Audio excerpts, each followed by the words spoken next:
नमस्कार, मैं हिमांशु मिश्रा और आप देख रहे हैं द इनसाइड स्टोरी। आज बात होगी बिल्किस बानो की। वहीं बिल्किस बानो जिसके 11 आरोपियों को पिछले साल 15 अगस्त 2022 को रिहा कर दिया गया, जिसके बाद मामला पहुंचा सुप्रीम कोर्ट। बिल्किस बानो ने कहा कि उनको फिर से जेल में भेजा जाए क्योंकि उन्होंने क्राइम ही ऐसा किया है, जिसको लेकर आज सुनवाई हुई। सुप्रीम कोर्ट ने भी अब उस आधार के पेपर्स मांगे हैं जिस आधार पर रिहाई की गई है। केंद्र सरकार और राज्य सरकार को नोटिस जारी कर दिया गया है। इसी को लेकर आज हम बात करेंगे। डॉक्टर संजीव त्रिवेदी जी वरिष्ठ पत्रकार हमारे बीच है। संजीव जी, कोर्ट की तरफ से साफ तौर से कहा गया है कि हमें वो कागज़ दिखाइए जिस आधार पर उन 11 आरोपियों को, दोषियों को छोड़ा गया है।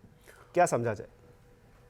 देखिए, आपको इस कहानी के बारे में अच्छी तरह से पता है कि कितनी दर्दनाक थी। बिल्किस बानो के साथ हैवानियत हुई और उसी का नतीजा हुआ कि कन्विक्शन हुआ।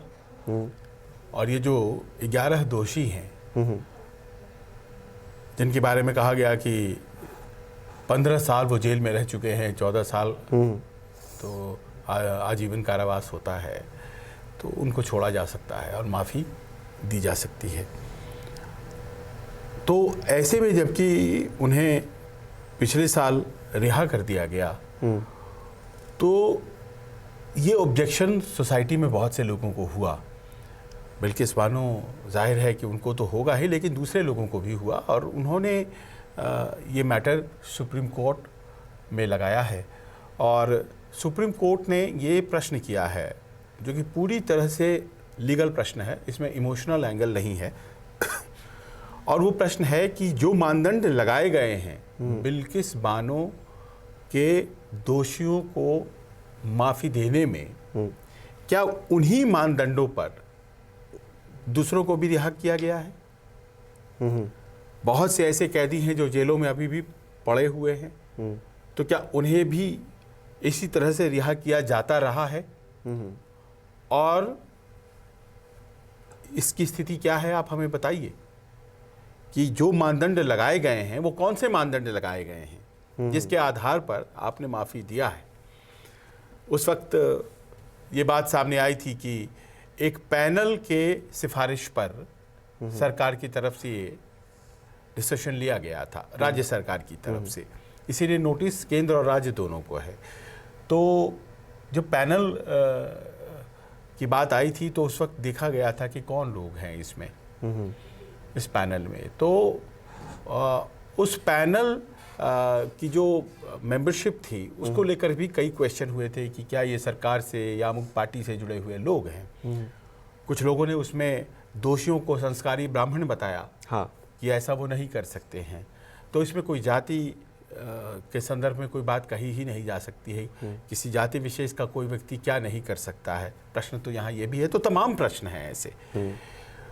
तो ऐसे में ये जब क्वेश्चन बहुत ज़्यादा उठ गया और ये मामला सुप्रीम कोर्ट आ गया है, तो अब सुप्रीम कोर्ट ने इसकी बाकायदा सुनवाई की है सोमवार को, और 18 तारीख का दिन मुकर्रर किया है, अप्रैल महीने का, यानी कि अगले महीने का दिन के 2 बजे। और जवाब मांगा गया है केंद्र और राज्य से कि आप बताइए कि क्या सबको इन्हीं मानदंडों पर छोड़ दिया जाता है जिन्होंने 15 साल पूरे कर लिए? क्या इस तरह के जो मामले हुए हैं और जिसमें जो अपराध काट रहे हैं, क्या उन्हें भी छोड़ दिया गया है या फिर कोई विशेष व्यवस्था की गई थी? और ये बड़ा ऐसा प्रश्न है जो कि सत्ता पक्ष को बहुत ही अनकंफर्टेबल पोजीशन में डाल देगा। यह आसान सवाल नहीं है। अब देखना यह है कि क्या जवाब आता है। दूसरी तरफ हम देख रहे हैं, एक तरफ ये पूरा मामला चल रहा है, बिल्किस बानो या फिर उनके जो उनसे हमदर्दी रखने वाले लोग हैं वो तो यही कह रहे हैं कि ये गलत हुआ है और ऐसी हैवानियत करने वाले लोगों को बाहर नहीं आना चाहिए। दूसरी तरफ हम देख रहे हैं भारतीय जनता पार्टी के सांसद, विधायक उनको साथ में मंच पर बैठा रहे हैं, मंच साझा कर रहे हैं। 25 तारीख की एक तस्वीर सामने आई है जिसमें किसी योजना को लेकर कहीं पर कुछ कार्यक्रम चल रहा था। वहाँ पर एक आरोपी इस पूरे मामले का वो सांसद और विधायक के साथ मंच साझा कर रहा है। तो ये तस्वीरें देखकर क्या संदेश, पॉलिटिकली क्या संदेश जाता है कि आपके नेता उन आरोपियों के साथ हैं क्या जिन्होंने इस तरह की घटना को अंजाम दिया? देखिए, एक होता है पब्लिक कॉन्फिडेंस। वो जब आप इस तरह की घटनाओं का जिक्र करते हैं तो वो हिलता है, विश्वास और हौसला टूटता है व्यवस्था में। और आज जबकि मामला सुप्रीम कोर्ट में आना था और कल ही ये घटना पेश आई कि सांसद महोदय दाहोद के संभवतः थे, तो वो उनके साथ था, उनके भाई विधायक हैं और दोनों मंच पे थे और ये भी मंच पर थे जो 11 में से कोई एक व्यक्ति। तो ऐसा अगर आप करते हैं तो आप लेजिटिमाइज करते हैं। देखिए एक ब्लैक स्पॉट तो है उसके ऊपर, उसे माफ़ी मिल गई, अभी तात्कालिक रूप से वो बाहर है 15 साल काटने के बाद, पर सच तो यही है ना कि कन्विक्टेड व्यक्ति हैं, तो क्या उनके मंच पर होने से कोई फ़ायदा था? अदरवाइज़ तो नेतागण अमूमन ऐसे लोगों को छूते तक नहीं हैं, फ़ोटो नहीं खिंचवाते हैं, साथ आ जाए तो बहुत बड़ी बात हो जाती है। तो फिर ऐसे व्यक्तियों को साथ ले जाने का क्या मतलब था? क्या उनसे कोई फ़ायदा था? वरना कोई जो पब्लिक रिप्रेजेंटेटिव है वो क्यों चाहेगा ऐसे व्यक्ति के साथ आना? तो क्या समाज में ऐसे लोग जो कि दोषी हैं, माफ़ी लेकर के आए हैं, इनकी एक्सेप्टेबिलिटी है क्या? ये सांसद महोदय उनको लेकर के साथ घूम रहे हैं, ये तो कोई भी कह देगा कि रिप्रेहेंसिबल है, ये तो सही नहीं है। लेकिन उनके बाहर आते ही इलेक्शन का एक तो माहौल आप समझिए, जब उनको गुजरात इलेक्शन का माहौल, और उनको छोड़ा जाता है, बाहर आके फूल मालाएं पहनाई जाती हैं उनको, तो ये सब चीज़ें क्या एक चुनाव की तरफ या फिर इलेक्शन मोड में उस तरफ थे तो ये सब चीज़ें देखने को मिल रही थी क्या? मतलब हर चीज़ कुछ भी इस देश के अंदर हो रहा है वो क्या इलेक्शन से ही जुड़ा हुआ है, चुनाव से ही जुड़ा हुआ है? इस लोकतंत्र को ही एक तरह से चुनावी मोड में ला दिया गया है, सिर्फ नेता ही नहीं है। अब देखिए जिस तरह से कार्यान्वित हुआ है हमारा लोकतंत्र, तो उसमें प्रश्न कुछ इस तरह के पैदा हुए हैं कि क्या रेमिशन, देखिए रेमिशन गलत नहीं है, रेमिशन होता है, सजा को कम किया जाना ये होता है, पर रेमिशन का लक्ष्य कुछ और है। आप किसी ऐसे व्यक्ति के लिए रेमिशन कर रहे हैं जो एक बार का अपराधी है, भावावेग में उसने कुछ गलती करी है और उसके बुजुर्ग माँ बाप है जिनका कि कोई ख्याल नहीं रखने वाला है, तो कुछ देर के लिए आप सोच सकते हैं कि इसने एक लंबी अवधि सजा के तौर पे काटी है, बचे हुए 2 साल इसके रेमिशन हम कर सकते हैं क्या? और फिर आप रेमिट अगर करते हैं, माफ़ी करते हैं, तो उसका एक पर्पस होता है। यहाँ पे पर्पस क्या था ये बड़ा अस्पष्ट था, सिवाय इसके कि सामने एक चुनाव था। तो बहुत लोगों ने इसको जोड़ा उससे कि क्या उसके लिए किया गया क्या? और अब जबकि आप मंचों पर बता रहे हैं और ऐसी बातें हुई हैं, तो सब चीज़ें एक दूसरे से कड़ियों में जुड़ती चली जाती है। एक आरोपी के बेटी को टिकट भी, हाँ, फिर आप मंच पर भी, ये सब चीज़ें क्या कहती हैं? तो ये सब कड़ियाँ जब जुड़ती हैं तो फिर वो एक शक सा पैदा होने लग जाता है कि क्या सिस्टम में आपने कुछ ऐसा करने की कोशिश की है जिसके तहत सबका फ़ायदा है, इसमें केवल उन 11 दोषियों का फ़ायदा नहीं है, उनके ज़रिए भी लोगों को फ़ायदा है, संदेश दिया जा रहा है क्या? क्या कम्युनल पोलराइजेशन की दिशा में भी कोई सोच थी क्या? और ये तमाम बातें ऐसी हैं जो कि देश की सर्वोच्च अदालत के सामने कंसीडर की जाएंगी। हालांकि बड़ा प्लेन सा क्वेश्चन है कि भाई ये बताइए कि मानदंड क्या क्या थे आपने जो इनको परखा था, जिनके आधार पर आपने ये रिलीज़ किया है, और क्या इन मानदंडों को ध्यान में रख कर के बाकी लोग भी रिलीज़ किए गए हैं क्या? तो ये बड़ा सीधा सीधा सवाल है। और देखिए सुप्रीम कोर्ट हाल के दिनों में ख़ास तौर पर राजनीति किस तरह से फेल हो रही है, संसद उसका उदाहरण है। 10 दिन हो गए, संसद नहीं चल पाई, कन्फ्रंटेशन 5 मिनटों में ख़त्म। बजटरी एक्सरसाइज जिस तरह से वित्त विधेयक को पारित किया गया है, हल्ला हंगामा चल रहा है, पारित कर दिया। राजनीति ऐसी लगती है, व्यवस्था फेल होती जा रही है। तो ऐसे में अदालतों की भूमिका बढ़ जाती है।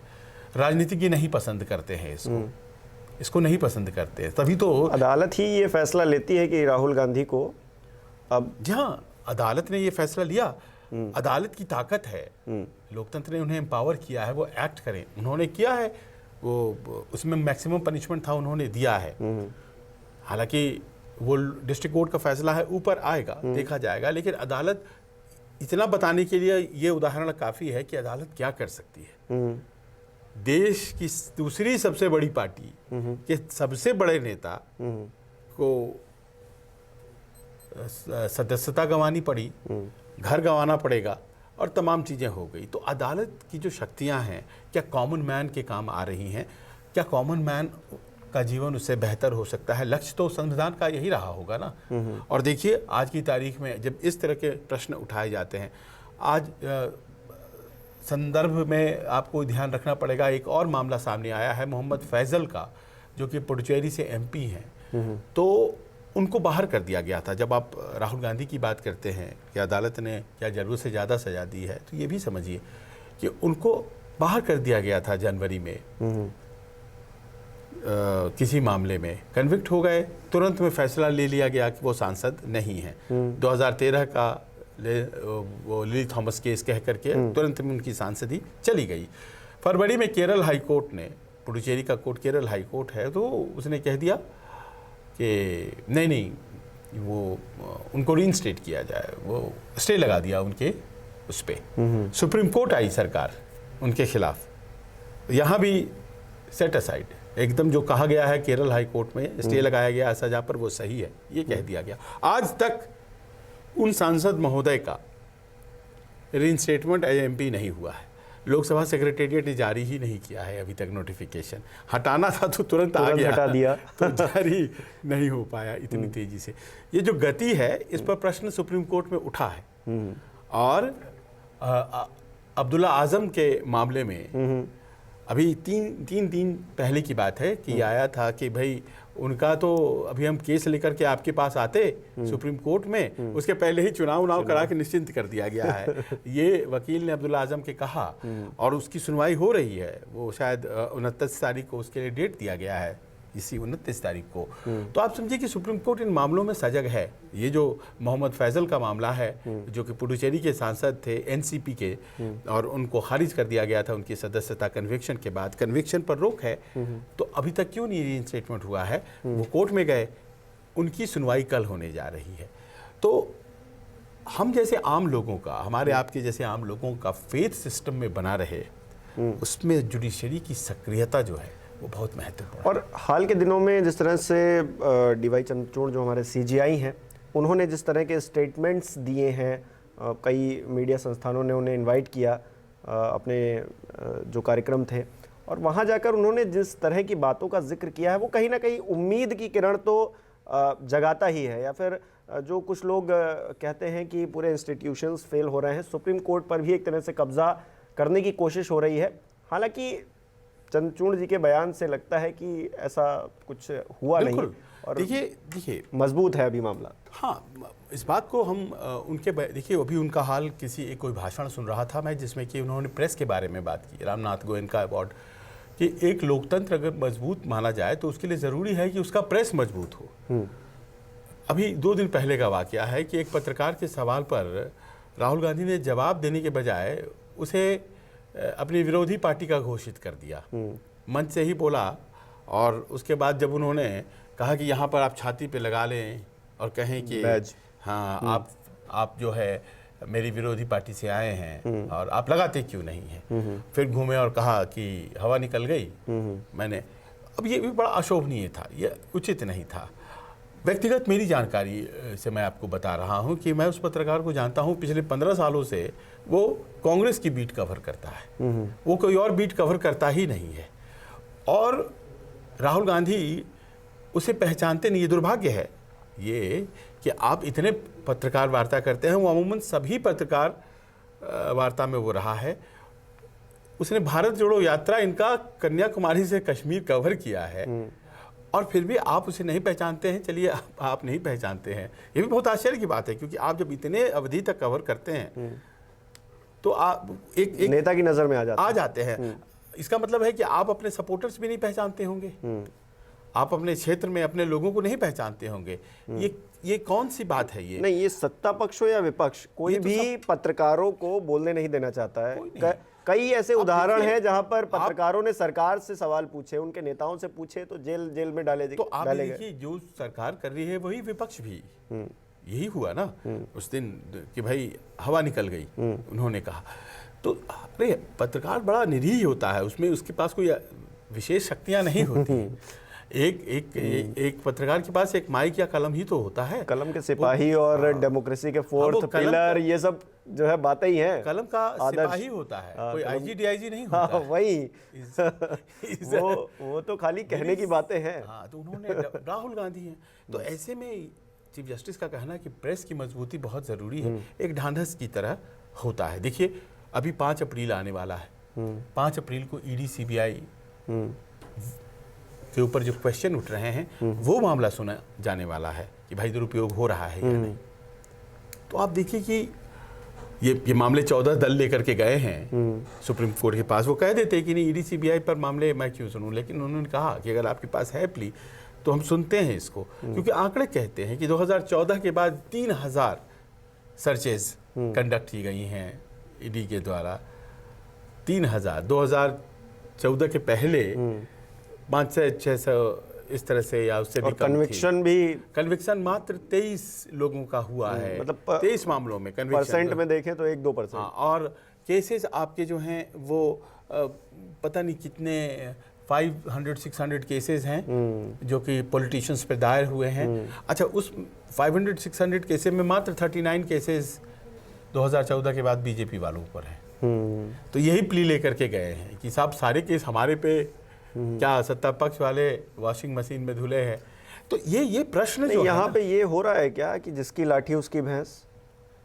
ये तो आपको याद करना पड़ेगा 2013 में सुप्रीम कोर्ट ने कहा था CBI is a caged parrot. हाँ, वही मैं कह रहा हूँ, जिसकी लाठी उसकी भैंस वाला मामला। किसकी सरकार थी? कांग्रेस की सरकार थी। आज जब कांग्रेस कहती है तो वही किसी शायर ने कहा है ना कि आज किसी ने दिल तोड़ा तो हमको ऐसे ध्यान आया, जिसका दिल हमने तोड़ा था वो जाने कैसा होगा। आपने भी तो शायद वही किया था, है ना, जब आप उस मजबूत पोजीशन में थे। आज भाजपा वाले भी मजबूत पोजीशन में हैं और सही कोई स्थिति सही नहीं है। जब केज्ड पैरट कहना पड़ गया तो वो स्थिति सही नहीं थी। आज जब ईडी सीबीआई के खिलाफ मामले सुनने पड़ रहे हैं, 5 अप्रैल को मामला आने वाला है, ये स्थिति भी सही नहीं है। तो कुल मिलाकर बिल्किस की बात से हम लोगों ने शुरू किया था, तो क्या फिर से जेल जाएंगे, ये तो सवाल है, और इस पर देखना होगा कि कोर्ट का क्या रुख है और क्या सरकार कहती है अपनी तरफ से। ये दिलचस्प रहेगा देखना। हाँ, नहीं, वो जो 11 लोग हैं उनके लिए हालात आने वाले दिनों में बहुत अच्छे नहीं रहने वाले हैं, ये मान के चलिए। ये तो मान करके आप चलिए, क्योंकि जिस तरह से उन्हें छोड़ा गया वो क्या उचित था। इस पर आज के जो जिरह से थोड़ा बहुत एक रास्ता दिखाई पड़ने लगा है। और सुप्रीम कोर्ट, देखिए कुछ मामलों में तो सुप्रीम कोर्ट एक्टिव सक्रिय है, इस बात को तो अंदाज़ा सबको हो जाता है।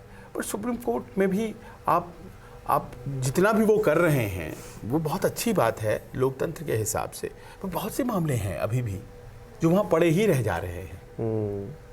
वो वहाँ पड़े ही रह जा रहे हैं, जबकि हमारे सीजीआई कहते हैं कि हम 7 दिन काम करते हैं। आप बताइए फिर, अगर है तो फिर 370 का मामला अभी तक वो निष्पादित क्यों नहीं हुआ है? मामले इतने हैं कि वो बहुत इंपॉर्टेंट मामला है। 124A में सेडिशन उचित है अनुचित है, इसको लेकर देशद्रोह किसी पे भी लग जा रहा है। सिविल लिबर्टीज का मामला है ना, बिल्कुल, है ना, वो क्यों नहीं अभी तक निर्णित हुआ है? हाय, कुछ केसेस जो है वो ठंडे बस्ते में ही क्यों रह जाती हैं, है ना। CNRC पे क्या हुआ है? तो वो जो मॉब लिंचिंग, हेट, इन सब मामलों पे उन्होंने कहा था कि जरा आप कानून बनाइए, सरकार को बोला था, उस पर कुछ हुआ नहीं है अभी तक। तो क्या हुआ है? हमें लगता है कि जितनी बड़ी संस्था है सुप्रीम कोर्ट, अगर वो सलीके से काम करने लगे और वो उतना उसके ऊपर प्रेशर है, वो काम नहीं कर पाती है। इतना ज़्यादा केस, क्योंकि शक्ति तो हम लोगों ने देख ली है, संविधान ने उनको एम्पावर किया है, लेकिन ये मैं मानता हूँ कि इतना ज़्यादा है सुप्रीम कोर्ट के पास प्रेशर, इतना ज़्यादा है कि वो प्रायोरिटी में काम करते हैं कुछ मामलों में तुरंत में। अब आप देखिए इलेक्शन कमीशन पर किसने फैसला दिया और कितना शानदार फैसला कि भाई वहाँ पे अपॉइंटमेंट में प्रधानमंत्री भी होंगे, अपोजिशन के नेता भी होंगे, चीफ जस्टिस भी होंगे, और तब जाकर के एक चुनाव आयुक्त होगा जिस पर इतना फेथ है। चुनाव पर ही तो सब कुछ टिका हुआ है। बिल्कुल। और इतना शानदार फैसला जिसकी भूरी भूरी प्रशंसा हो रही है, इतने दिन लग गए 75 साल लग गए इस फैसले पर पहुंचने में। शानदार फैसला। तो लगता है कि मतलब ये जो प्रेशर है वर्क का, लोड का, वो भी बहुत बार जस्टिस तक पहुंचने में लोगों को रोक रहा है। लेकिन जितना भी हो रहा है बहुत अच्छा हो रहा है। यही चलिए, उम्मीद है कि आगे भी अच्छा ही रहेगा और लोगों की आस्था बनी रहनी चाहिए जो न्याय व्यवस्था है उस पर। हमारे दर्शक क्या सोचते हैं बिल्किस बानो केस को लेकर? सुप्रीम कोर्ट ने अब पूछा है कि बताइए भाई, कहाँ हैं वो पेपर्स जिनके आधार पर आपने 11 दोषियों को रिहा कर दिया गया। 18 अप्रैल को इस मामले की सुनवाई होनी है। अपडेट आप तक पहुंचाते रहेंगे। अपने विचार हमें कमेंट करके ज़रूर बताएं। बहुत बहुत शुक्रिया।